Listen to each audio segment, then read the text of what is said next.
कि मैं आखिरी दिन मुसलमानों के लिए कुछ कहूंगा। अगर मुसलमान भाई आए हो या वो हमारी आवाज जा रही हो तो बैठ के सुनिए। कुरान शरीफ को खोल लो, हदीस जो मोहम्मद साहब ने लिखी है उस हदीस पुस्तक को खोल कर बैठो। मैं बोलता जाऊं तुम निशान लगाती जाओ कि मोहम्मद साहब ने क्या कहा था। ये जिस्मानी मस्जिद खुदा की इबादत के लिए मिला। अगर कहीं तुमने एक कतरा मांस का डाल दिया तो खुदा से जुदा हो जाओगे, और एक बूंद अगर शराब की डाल दी तो मजे से काफिर। ये हदीस कह रही है मोहम्मद साहब ने, हदीस में लिखा है। क्या कोई मुसलमान इस तवारीख को समझ रहा है? जो जबान मुबारक अल्फाज उन्होंने निकाले, क्या इसको कोई जानना? कोई नहीं, किसी को नहीं मालूम। अपने अपने मजहब धर्मों से बहुत दूर चले गए। इसलिए ये भी लिखा है 14वीं हिजरी के अंत में खुदा का पैगाम लेकर एक फकीर जमीन पर उतरेगा जिसका लिहाफ यानी वेशभूषा सफेद हो। ये श्वेत वस्त्रधारी खुदा का खुदाई पैगाम लेकर के आए और संपूर्ण इंसानी जात को खुदा से, परमात्मा से मिलने की युक्ति देगा। उसके यहाँ कोई जात पात का झगड़ा, कोई छोटे बड़े, कोई गरीब अमीर का, कोई हिंदू मुसलमान का, कोई स्त्री पुरुष का कोई झगड़ा नहीं होगा, और सबको ये समान नीति देगा। परमात्मा खुदा से मिलने की युक्ति बताएगा। बड़े साफ शब्दों में लिखा कि 14वीं हिजरी के अंत में खुदा का पैगाम लेकर एक फकीर जमीन पर उतरेगा। उसका लिहाफ यानी वेशभूषा सफेद पोशाक। जब वो एक अपना हजूम काफिला लेकर कहरे दरिया को पार करता हुआ, उर्दू में कहरे दरिया, हिंदी में सरजू नदी कहते। जब कहरे दरिया को पार करता हुआ अपना हजूम काफिला लेकर निकलेगा, इंसानों में भारी कोहराम मच जाएगा। उस समय हिंदुस्तान की सड़कें काली पड़ जाती, यानी तारकोल कोई नहीं जानता था, डामरी हो। लेकिन फकीर चटालदर्शी होते, बहुत वर्तमान को जानने वाले, तो मोहम्मद साहब कहते हैं जब वो फकीर आएगा तब हिंदुस्तान की सड़कें काली पड़ जाएगी। जो भी इंसान उस फकीर के कदमों में जाके अपने गुनाहों की माफी मांगेंगे, जीते जी इन्हीं नजरों के द्वारा खुदा का दीदार पाएंगे। अगर उस फकीर के वचनों को न माना गया, उन पर न विश्वास किया गया, तो मोहम्मद साहब कहते कयामत आ जाएगी। उर्दू में कयामत, हिंदी में प्रलय कहते, प्रलय जैसा रूप बन जाएगा। देखो सब लिखा पड़ी है ये मुसलमानों के, लेकिन वो इस चीज को मानते जानते, उनको इसका कुछ नहीं पता कि फकीरों ने कब क्या कहा। और चाहे उनको फकीर कहो, चाहे संत कहो, एक ही बात, मुर्शिद कहो, गुरु कहो, एक ही बात, कोई अंतर नहीं। जैसे अल्लाह कहो और खुदा कहो, भगवान को, परमात्मा को, एक ही बात। अगर तुम नाम अलग अलग रख दोगे तो क्या व्यवस्था बदल जाएगी? जैसे आम को हम आप आम कहते हो, अंग्रेज मैंगो कहता, तो क्या उसका स्वाद बदल जाएगा? नाम रखने पर या अलग नाम कहने पर क्या उसका स्वाद, उसकी यूटिलिटी, उपयोगिता क्या समाप्त हो जाएगी? सोच जाता है आप ये सब चीजें देखिए। तो मोहम्मद साहब ने सब इंसानों के लिए, उनके यहाँ कोई हिंदू कौम कौमियत का झगड़ा नहीं है, संपूर्ण इंसानी जात को उन्होंने संदेश दिया। और मुसलमानों के लिए खास करके क्या कहा है? खुदा खुद में खुदी और खुद खुदा से दूर है, और जिस्म जितने देखता सब में खुदा का नूर है। देखिए, नूर माने प्रकाश, लाइट, उजाला, उर्दू में नूर कहते कोई जिस्म शरीर ऐसा नहीं जिसमें खुदा की रूह या परमात्मा की जीवात्मा न बैठी। तो शरीर जीवात्मा रूह का घर हुआ, वो मकान हुआ। तो आप जीवात्मा और रूह के मकान को खराब करते, मकान को काटते, नष्ट करते, गिराते हैं। और रूह है खुदा की, आत्मा है परमात्मा की। अगर खुदा परमात्मा के रूह और आत्मा का मकान गिराओगे तो खुदा परमात्मा खुश होगा कि नाराज होगा? इतनी भी बात तुम्हारी समझ में अभी तक नहीं है। लेकिन उन्होंने स्पष्ट कहा है कि है खुदा खुद में खुदी और खुद खुदा से दूर है। और जिस्म जितने देखता सब में खुदा का नूर है। रहम और ईमान मिलकर ये मुसलमान जाति बनी। मुसलमान कोई कौम जाति का नहीं है, मुसल्लम ईमान जिसमें पक्का रहम और ईमान, वो है मुसलमान। रहम और ईमान उसे मुसलमान। न तुम्हारे में रहम रहा, खुदा के बनाए कितने जीवों को काट डाला, मार डाला। और न तुम्हारे में ईमान रहा, क्योंकि तुमने उसका मुर्दा मांस खा लिया। ईमान, धर्म, नियत सब खराब हो गई आप। देखिए कितनी बड़ी बात फकीरों ने कहा कि रहम और ईमान मिलकर ये मुसलमान जाति बनी। गर रहम दिल से खो गया तू बन गया बेपीर है खुदा खुद में खुदी और खुद खुदा से दूर है। और जिस्म जितने देखता सब में खुदा का नूर है। आगे क्या कहना? हर जिस्म जर्रे में खुदा ने रूह को दाखिल किया। हर जिस्म जर्रे में खुदा ने रूह को दाखिल किया। जिस जिस्म को तू काटता उसमें खुदा भरपूर है। कोई शरीर ऐसा नहीं है, चाहे बकरे का, बछड़ी, मुर्गे का, जो तुम काट रहे हो, क्या इनमें खुदा की रूह नहीं बैठी?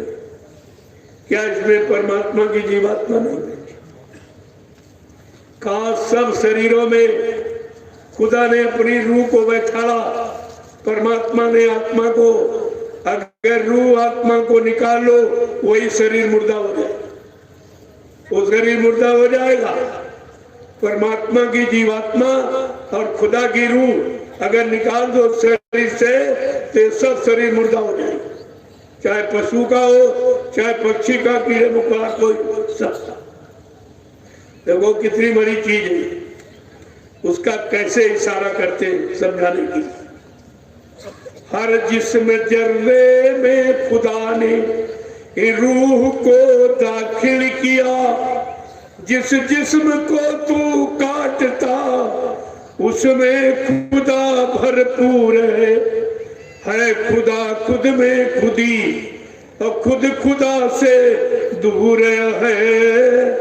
और जिस्म जितने देखता सब में खुदा का नूर है। और फिर तुम आवाज लगाते हो मंदिर में, मस्जिद में, गिरजाघर में, क्या आवाज लगाते? बिस्मिल्लाह इर्रहीमुनिर रहमान के घोरावता। बिस्मिल्लाह इर्रहीमुनिर रहमान के घोरावता। बन गया तू खुद वो कातिल, समझे खुदा को दूर है खुदा खुद में खुदी और खुद खुदा से दूर है। और जिस्म जितने देखता सब में खुदा का नूर है। करता गुनह गुनहगार बनकर अंत दोजख जाएगा। उर्दू में दोजख, हिंदी में नरक थी।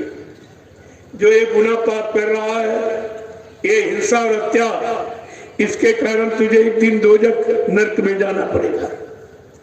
क्या कहते हैं, कितना स्पष्ट लिखा, करता गुनह गुनहगार बनकर अंत दोजख जाएगा। दरबार हो गए जब खुदा के, तब तू क्या बतलाएगा। जब खुदा पूछेगा कि हमने फकीरों को, महात्माओं, संतों को भेजा, तुमने उनकी बात नहीं मानी, जो मैंने हिदायतनामा, हुक्मनामा उनके जरिए तुम्हारे तक पहुंचाया, तुमने उसको नहीं सुना था, उस समय आप क्या जवाब था। तब खुदा कहेगा फरिश्तों से ले जाओ इसको, जमदूतों से जब कहेगा ले जाओ इसको, इसने इनको काटा, मारा, सताया, अपमानित, लिया जाओ इस नरक में इतने वर्षों तक इनको काटना और मारना और सड़ाना और जलाना, ये सजा। ये संत महात्मा फकीर अपनी जीवात्मा रूह की तीसरी आंख जिनकी खुली, वो बैठ के देख रहे कि रूहों को, जीवात्माओं को कितनी सजा मिली, कितना बेचारी परेशान हो रही है। वो देखकर मृत्यु लोक मंडल में हम सबको बताने आ गए कि शाकाहारी हो जाओ, नहीं तो आगे तुम्हारी रूह जीवात्मा को मार पड़ेगी। वहां बचाने वाला कोई नहीं। हजारों मीलों तक आवाज रोने की, चिल्लाने की जाती, कोई वहां सुनने वाला, तुम्हारी मदद करने वाला वहां कोई नहीं। लेकिन संत महात्मा फकीर, अगर तुमने अपनाया है, उनकी शिक्षा बात मानी है, तो तुम्हारी पाप कर्मों की बही वो फाड़ के फेंक दी थी। क्यों?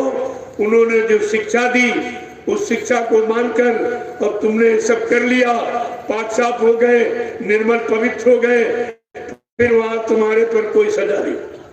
ये सजा केवल संत महात्मा ही, फकीर ही आपको सजा से बचा सकते हैं, बाकी ये काम किसी के बस का। बड़े बड़े राजे महाराजे बादशाह आज भी नरकों में पड़े यमराज की जूतियों की मार खा रहे, उनको कोई बचाने वाला नहीं, कोई नहीं।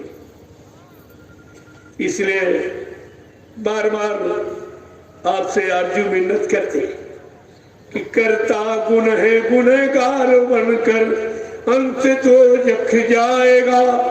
दरबार हो गए जब खुदा के, और तब तू क्या बतलाएगा। फिर सजा फरमाने को, फिर सजा फरमाने को भी खुदा मजबूर है। अगर फकीरों की बात, संतों की बात नहीं मानी, तो संत और फकीर और खुदा के भेजे हुए, वो भेजे हुए थे। उनकी बात नहीं मानोगे तो खुदा भी तुम्हारे पर कोई मेहरबान नहीं। मोहम्मद साहब भी तुम्हारी तरफ से कोई गवाही नहीं दी, वो भी गवाही नहीं दी। वो भी कहेंगे फकीरों की बात तुमने मानी नहीं, संतों की बात तुम्हारी समझ में आई नहीं, इसलिए मैं भी उसमें कोई मदद नहीं कर सकता। देखो कितनी बड़ी सजा आई है। और क्या कह रहे हैं कि शुक्र कर ले उस खुदा का, और जिसने ये दिया। अंत में कह रहे हैं अरे शुक्र गुजार कर उस खुदा का, परमात्मा का, जिसने ये मनुष्य रूपी मंदिर और जिस्मानी मस्जिद तुझे मुझे पाने के लिए दे दी। परमात्मा खुदा कहते कि मुझको पाने के, अगर मुझे पाना है तो इसी मनुष्य रूपी मंदिर में, जिस्मानी मस्जिद में और रूह से खुदा की इबादत करो, आत्मा से परमात्मा का भजन करो, तो ये सब काम तुम्हारा हो जाएगा, आपको माफी मिल जाए। शुक्र कर ले उस खुदा का, और जिसने ये दिया, पाक रखे इस जिस्म को, जिसने सबने इसे सिजदा किया, इसलिए इसको पाक साफ। एक खुदा के रूह का मकान जिस्मानी मस्जिद ये है सच्ची, इसको पाक साफ रखो, इसमें कोई गंदगी मत डालो, तो खुदा की तरफ से आपको कोई सजा नहीं मिली, कोई सजा आपको नहीं। अगर आपने इसे गंदा कर दिया, खराब कर दिया, तो मतलब हर तरह से इसको अपवित्र कर दिया, तो फिर ये जीवात्मा रूह जो अंदर बैठी है ये पूरी गवाही देगी कि तुमने फला तारीख को और ये कर्म किया, ये कुकर्म किया, ये पाप किया। वो सब देख रही, वो अंदर में सब देख रही बैठी है, और तुम सोचते हो कोई देख नहीं रहा। इधर उधर नजर दौड़ाई, कोई दिखाई नहीं पड़ा, तो फट से आपने पूरा कर्म कर डाला, और तुम ये भूल गए कि देखने वाला तो अंदर ही बैठा, वो खुदा की रूह है, जब परमात्मा की आत्मा, वो तो सत्य बोलेगी, वो झूठ थोड़ी कहेगी। फिर आपको माफी कैसे मिले? तो इसलिए समझा के कह रहे कि शुक्र कर ले उस खुदा का, और जिसमें जिसने ये दिया, और पाक रखे इस जिस्म को, सबने इसे सिजदा किया। जिसने पाक साफ रखा, उन फकीरों को, संतों को, महात्माओं को लोग सीधा माने प्रणाम करते, तो उनको प्रणाम करते, उनको सलाम करते। सलाम प्रणाम की बात, कोई उर्दू में सलाम कहते हैं, हिंदी में प्रणाम कहते हैं, एक ही बात। तो बात तो सोचनी चाहिए लोगों को, जब समझ में आएगी तब तो आपकी। जब इतना 60 साल आपको मथुरा में समझाया गया, आपकी समझ में कुछ नहीं आया, और जो समझाने आया तो उसी को तो मर के चला गया, समझाया कुछ नहीं, और ये उल्टा सीधा प्रचार हो रहा आपका। तो आपने तो गुनाह किया। इसलिए फकीरों ने क्या कहा, जब तलक तेरे मन में शराफत न होगी, शराफत न होगी, जब तलक तेरे मन में शराफत न होगी, जब तलक तेरे मन में शराफत न होगी, गुनाहों के दिल से इबादत न होगी, गुनाहों के दिल से इबादत न होगी, गुनाहों के दिल से इबादत न होगी, दिल से इबादत न होगी। रहम करना रहमान ही का हुक्म है, रहम करना रहमान का हुक्म है, जब तलक नेक कर्मों की आदत न होगी, जब तलक नेक कर्मों की आदत न होगी, गुनाहों के दिल से इबादत न होगी, गुनाहों के दिल से इबादत न होगी, जब तलक तेरे मन में शराफत न होगी, तेरे मन में शराफत न होगी, ये गुनाहों के दिल से इबादत न होगी, गुनाहों के दिल से इबादत न होगी, जिस्म जिस्मानी मस्जिद खुदा की है ये, जिसमें जिस्मानी मस्जिद खुदा की है ये, जिसमें जिस्मानी मस्जिद ये खुदा की है ये, जिसमें जिस्मानी मस्जिद खुदा की है ये, हर वक्त तुमको ये सलामत न होगी, हर वक्त तुमको ये सलामत न होगी, गुनाहों के दिल से इबादत न होगी, के दिल से इबादत न हो, जब तलक तेरे मन में शराफत न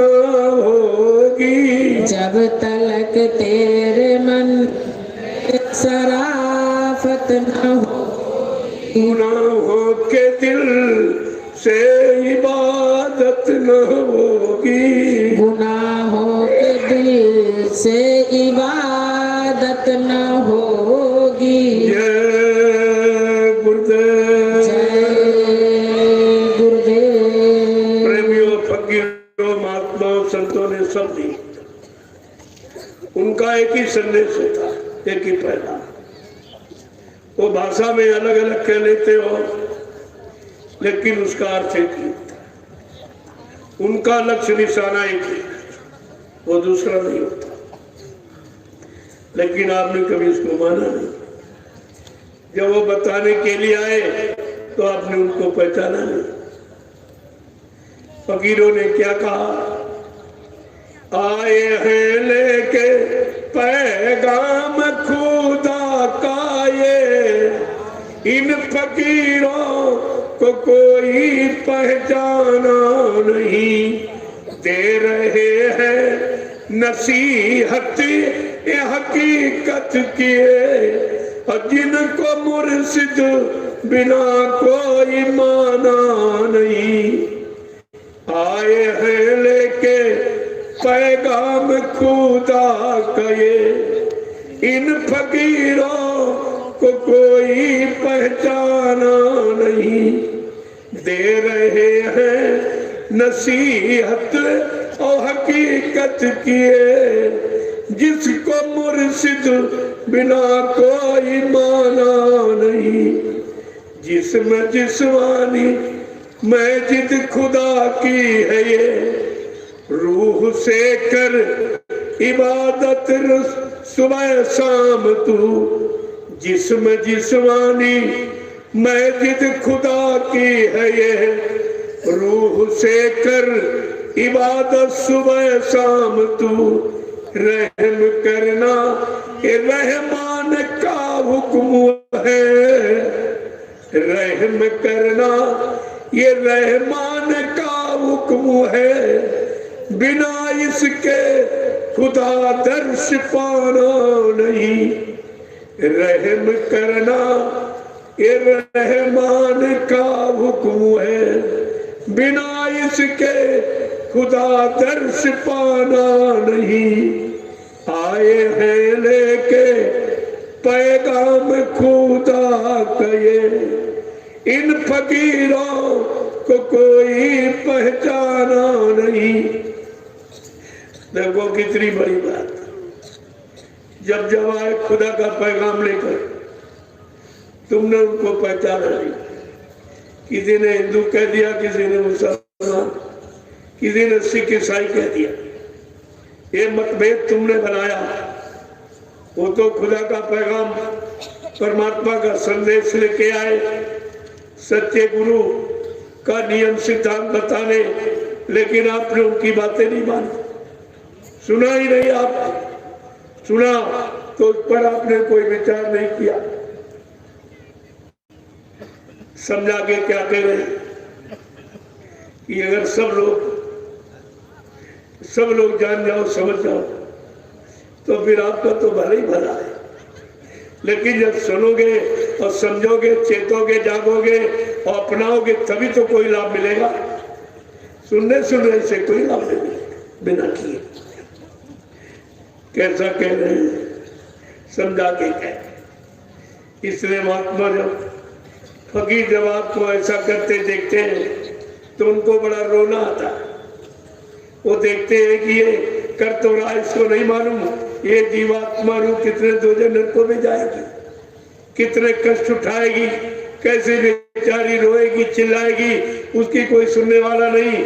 इसलिए वो बेचारे इसकी करनी पर रोते हैं, लेकिन ये बेचारे हंसते। क्या फकीरों ने कहा कि खुदा तेरे बंदों का क्या होगा, खुदा तेरे बंदों का क्या होगा, जो सुबह न करते न शाम को करते इबादत, इन शैतानों का क्या होगा। खुदा तेरे बंदों का क्या होगा, जो रहम से है खाली इन शैतानों का, जो रहम से है खाली इन शैतानों का क्या होगा। खुदा तेरे बंदों का क्या होगा। जब उनको रोना आता है, ये अज्ञानी जी बेचारे हंसते, इनको नहीं मालूम वो तुम्हारी रूह जीवात्मा के कष्टों में जा रही, नरकों में, इसलिए वो रो रहे और समझा रहे ऐसा कोई काम यहाँ ना किस्मत करो जिससे रूह जीवात्मा को दोजख में जाना पड़े। लेकिन ये बात समझना इतना आसान नहीं। तो बाद में वो कहते हैं, मेरे रोने पे हंसने वालों,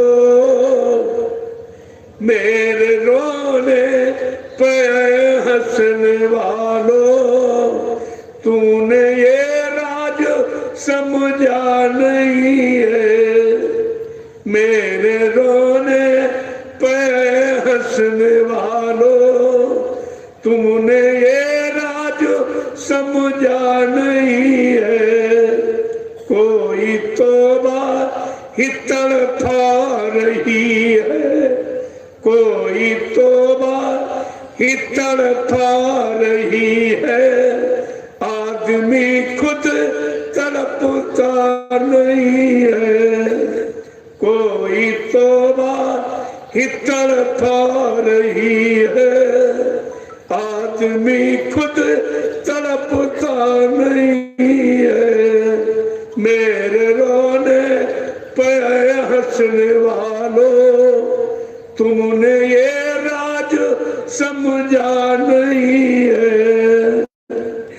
प्रेमियों, किस तरह से संतों फकीरों को जीवात्मा दोजख में भेजने की जो तुम तैयारी कर रहे हो, तरह तरह के पाप कर्म, हिंसा, मारकाट, ये चोरी डकैती, कत्ल, बलात्कार, धोखा, छल कपट, बेईमानी, ये सब नरकों में जाने का काम। इसलिए उनको रोना आता है। ये बेचारी मानव शरीर में आ गई, अब ये मन के वसीभूत में है, मन ऐसे नाकिस कर रहा है और संग दोष इसको लगेगा, क्योंकि ऊपर ये जाएगी, मन तो बीच में त्रिपुरी धाम में रह जाएगा, जीवात्मा ऊपर जाएगी, वहां इससे हिसाब पूछा जाएगा। तुम मानव शरीर में गई थी, तुमने क्या देखा? मन जो करता रहा, तुमने रोका टोका क्यों नहीं, रोक क्यों नहीं लगाई? तुमने लोगों के कान तक रहम और ईमान और हक हलाल की कमाई की आवाज क्यों नहीं पहुंचाई? आप क्या जवाब देंगे? उस समय के लिए संदेश है, उस सत्य देश जाने का संदेश है। जय गुरुदेव, जय गुरुदेव, जय गुरुदेव, जय गुरुदेव। नाम किसका? प्रभु का। जय गुरुदेव। नाम किसका? प्रभु का। प्रभु का प्यारा नाम। अब आप लोग खड़े हो जाओ, खड़े हो जाओ आप लोग। आज बहुत समय से आप बैठे, मैं भी बैठा नहीं रहता। इन कन्याओं को प्रसाद देता रहा, इनका दर्शन, इनको प्रणाम करता रहा, तो इसलिए समय हो गया। लेकिन मैंने आपसे कहा था कि मैं मंच पर जरूर आऊंगा। तो कहने मैंने घोषणा दी थी 5 दिवसीय कार्यक्रम और वह आपका हो गया। आज वो पूर्ण रूप से सदगुरु दयाल की दया कृपा से निर्विघ्न समाप्त हो, कोई विघ्न बाधा नहीं, निर्विघ्न। ये है उनकी दया, बिना उनकी दया के कुछ नहीं हो सकता और कोई नहीं कर सकता, कोई खुद नहीं कर सकता। जिस पर उनकी दया कृपा मेहरबानी होगी वो सब कुछ कर देगा और वो सब कुछ करा देगा। कराने वाला अगर महान है तो सब कुछ कर देगा। जय गुरुदेव, जय गुरुदेव, जय गुरुदेव। नाम किसका? प्रभु का। जय गुरुदेव। नाम किसका? प्रभु का। जय गुरुदेव। नाम किसका? प्रभु का। प्रभु का प्यारा नाम। जय गुरुदेव। जोर से बोले, मिल बोले, बोलना होगा, ही से बोले, कितन से हरेंगे, अब कष्ट मिटेंगे, अब शांति मिलेंगे। सबके दाता, सबके मालिक, प्रेम से बोले, काम नहीं इंसान का, ये नाम है प्रभु का। ये काम नहीं इंसान का, ये काम है प्रभु का। ये बात आपको गांठ में बांध लेनी चाहिए। अब ये काम इंसानों के बस का नहीं रहा, चाहे राजनीति का हो, चाहे धर्म, चाहे शरीर का हो, चाहे आत्मा का। ये किसी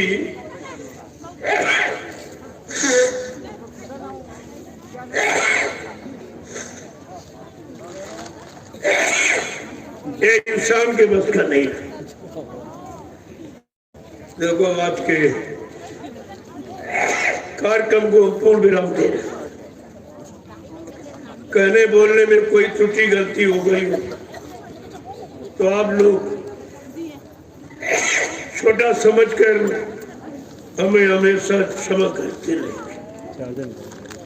अवसर मिलता रहेगा आप सबके दर्शन करकर सदगुरु के अनमोल वचनों को सबके कान तक पहुंचाता। इसके अलावा मेरा कोई और ये आपके सामने हुआ बहुत ही देखा।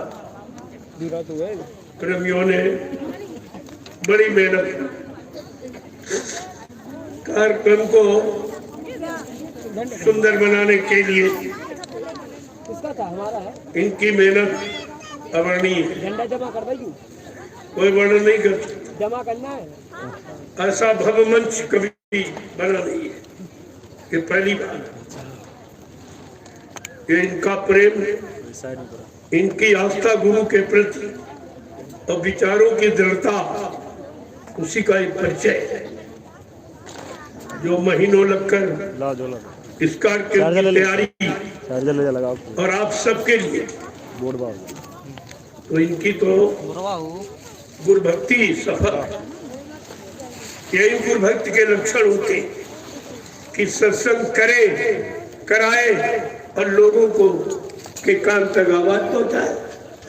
सत्संगी का यही कर्तव्य होता है और सबको जगाए, सबके कान तक गुरु वचनों को पहुंचाए ताकि सबका कल्याण और भला हो जाए। सब बोला ये सच्चे सत्संगी का कर्तव्य होता है। तो आपको इस पर विचार करना चाहिए।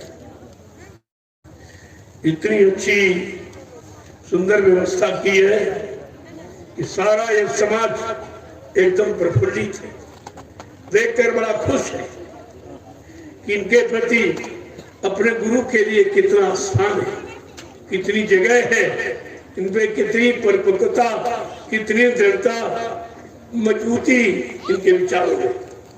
ये सब परिचय मिला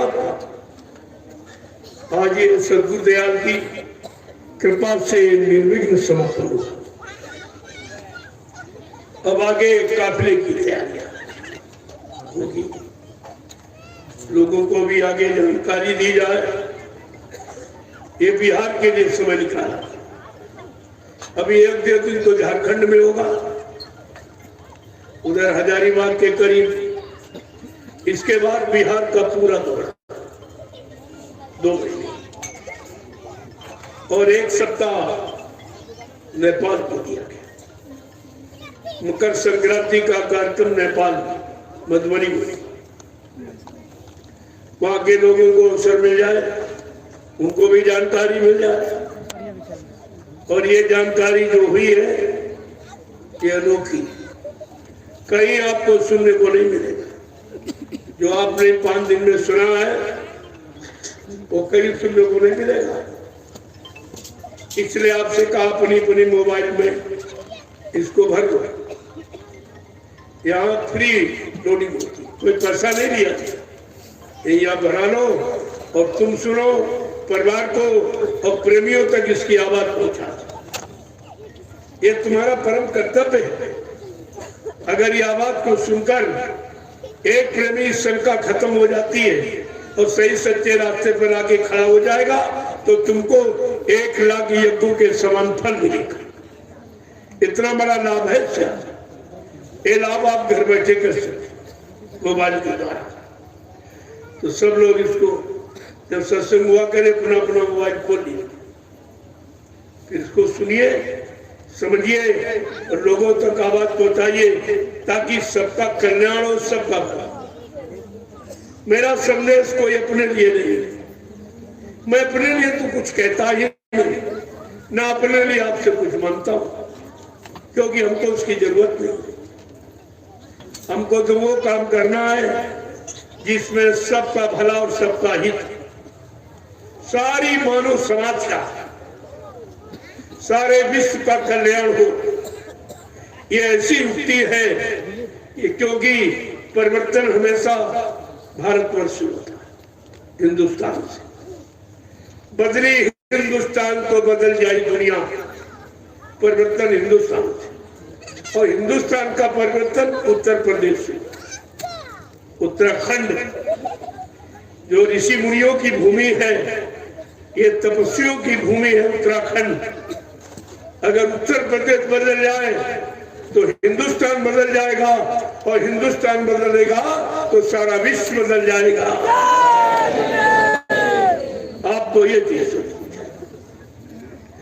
जय गुरुदेव। देखो आप लोगों ने बाल बच्चे छोड़कर, घर गृहस्थी परिवार छोड़कर, दुकान खेती दफ्तर छोड़ करके आप जो समय दिया है, आपको उसका लाभ खाली कोई यहां से नहीं मिलेगा, सब कुछ। अब वो लाभ जो तुम्हें कोई नहीं दे सकता। नौकरी वालों ने कहा भाई हमको कहां से मिलेगा, हमें तो जितना रुपया मिलता गिनती का मिलता। हमने कहा तुमको ये लाभ है, अगर इस कार्यक्रम में शामिल शरीक हो जाओगे, अपनी गाड़ी कमाई खर्च करोगे तो तुम्हारे घर में कोई बीमारी नहीं आएगी, लाखों रुपए बच जाएगा, लाखों रुपए बच जाएगा। ऐसा नहीं है, सबके लाभ के लिए किया जा रहा। अब ये कोई भारी गुनाह आपने कर डाला, बहुत बड़ा पाप, तो उसमें तुम्हारी जान बचा दी जाएगी। थोड़ा बहुत हाथ पैर टूट जाए नुकसान, छोटा मोटा, लेकिन जान आपकी बचा दी जाएगी। इतना तभी तुम्हारे साथ कर दिया। ये सत्संग का फल है। गुनाह तो आपने बहुत किए, इतने पाप किए तो गिनती नहीं, मालूम आपको कितने कर डाले, लेकिन उसको उसमें भी आपको कोई न कोई लाभ मिलता। कोई जरा सा दुर्घटना हो गई, हाथ पैर टूट गया, लेकिन जान बच गई। हाथ पैर तो फिर ठीक हो जाएगी, लेकिन जान चली जाएगी, वो दोबारा नहीं मिलती। इसलिए धन का और तन का थोड़ा बहुत नुकसान हो सकता है, क्योंकि आपका गुनाह पाप बहुत बड़ा है, फिर भी आपकी जान को सुरक्षित रखा है। यह सदगुरु की दया है। जय गुरुदेव। देखो आपने एक जमीन का प्रयोग किया और आपने सुमरन ध्यान इस पर किया, ये तीर्थ है। यहाँ भविष्य में लोग आएंगे, उनको लाभ मिलेगा, इस जमीन पर आने का लाभ मिलेगा, क्योंकि यहाँ सच्चा भजन और सच्ची खुदा की इबादत जो 7 दिन लोगों ने की है, वो छोटी मोटी बात नहीं है, बहुत बड़ी बात है। तो यह स्थान पवित्र हो गया, ये भूमि पवित्र हो गई, तो ये तीर्थ बन गई है। आपने इसका प्रयोग किया है, इस पर कोई गंदगी न रहने पाए। 15-20 सेवादार एक प्लास्टिक की बोरी ले ले, जहाँ कहीं कोई कूड़ा कचरा, कोई दोना पत्थर, कोई गंदगी पड़ी है, फौरन उसको उठाओ और जला दो, या गड्ढा खोद के गाड़ दिया जाए। भंडारे वाले, आपने कोई भट्टी कोई गड्ढा खोदा हो तो उसको बराबर यानी मतलब मिट्टी डाल के लीप देना, ऐसी छाप छोड़ के जाओ कि तुमको यहाँ के लोग हमेशा याद करें, अच्छी छाप। ये गुरु की महिमा है। तब तुम ऐसा करोगे, गुरु की महिमा, गुरु का अनुशासन, गुरु की भक्ति, तब तुम्हारी सफल हो जाएगी। यहाँ किसी तरह गंदगी नहीं रहनी चाहिए। जो बागबल्ली आपने लिया हो फौरन उखाड़ो और एक जगह जमा कर। एक माह तो इससे नहीं पड़ेगा, इतने लोग हो, और चलते चलाते आपको सेवा मिल जाएगी। तो सुबह एक काम आप कर लेना। अभी तो रात में आप ठहरे, जब सुबह है तो फौरन यही सेवा, कल भी आपको सेवा मिल जाएगी। एक बांस मुश्किल से पड़ेगा, एक बांस को 3 लोग उखाड़ो और कंधे रखो एक जगह। बल्ली कोई है, उसको कोई सामान पड़ा हो संगत का, और संगत माने तुम्हारा, तुम्ही ने सेवा दी है तभी ये सामान खरीदा गया, तो ये तो तुम्हारा ही हुआ।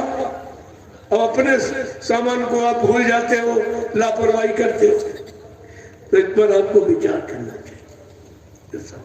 कितना भव्य कार्य होगा जो लोग देखते रहे। आप नहीं देख रहे अपने आप को, लेकिन तुमको सब देख रहे। ये पूरा हिंदुस्तान में सीधे यानी भेजा जाए, एकदम सीधा प्रसारण नहीं है। पूरा हिंदुस्तान आज देख रहा कि रांची में गुरु पूजा पावन पर्व हो रहा।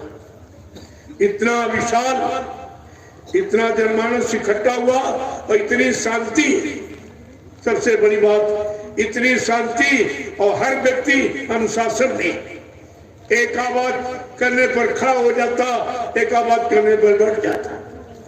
ये तो हिंदुस्तान में कहीं आपको नहीं मिलेगा। ये प्रधानमंत्री राष्ट्रपति भी नहीं कर सकता कि एक आवाज में सबको बैठा देखा जाए। आपको सोचना चाहिए ये सब क्या है। जय गुरुदेव। अब आप आखिरी दर्शन आ जाए, मैं भी आपका दर्शन करूं और आपको प्रणाम करके ये समापन दिवस का प्रसाद देता।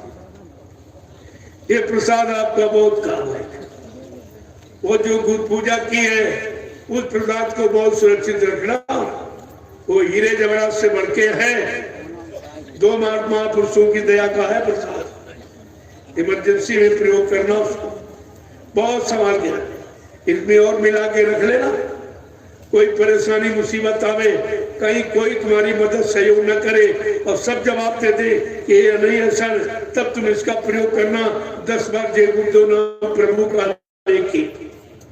देखिए आप प्रसाद की करामात और नाम का महत्व दोनों चीजें। इसीलिए आपको ये दिया जाता है कि मुसीबत आपत्ति में आपकी रक्षा हो, आपकी हिफाजत हो जाए। अब मैं आपके दर्शन के लिए नीचे बैठ।